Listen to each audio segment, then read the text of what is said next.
أعوذ بالله من الشيطان الرجيم بسم الله الرحمن الرحيم اللهم صل على سيدنا ومولانا محمد وعلى آله وصحبه وبارك وسلم بحمداللہ تعالی ہم منہاج القرآن ویمن لیگ یوکے کے پروجیکٹ عرفان الہدایہ یوکے کے پلیٹ فارم سے انعقاد پذیر مستفی مشن کورس کی دوسری نشست میں حاضر ہیں۔ آج کی اس دوسری نشست میں Minhaj ul-Quran women league UK Irfan ul-Hidaya UK کی پوری ٹیم کی جانب سے آپ تمام معزز سامعات کو خوش آمدید کہتی ہوں اور دعا گو ہوں کہ اللہ رب العزت ہمیں اپنے اس وقت میں بہت سا علم سیکھنے سمیٹنے کی توفیق عطا فرمائے۔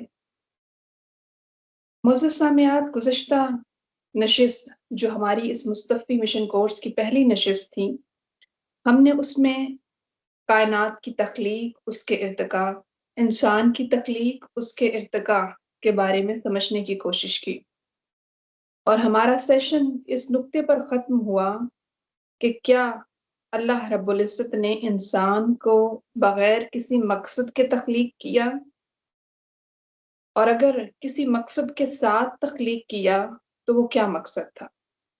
آج کی نشست اسی نقطے سے آگے شروع ہوگی۔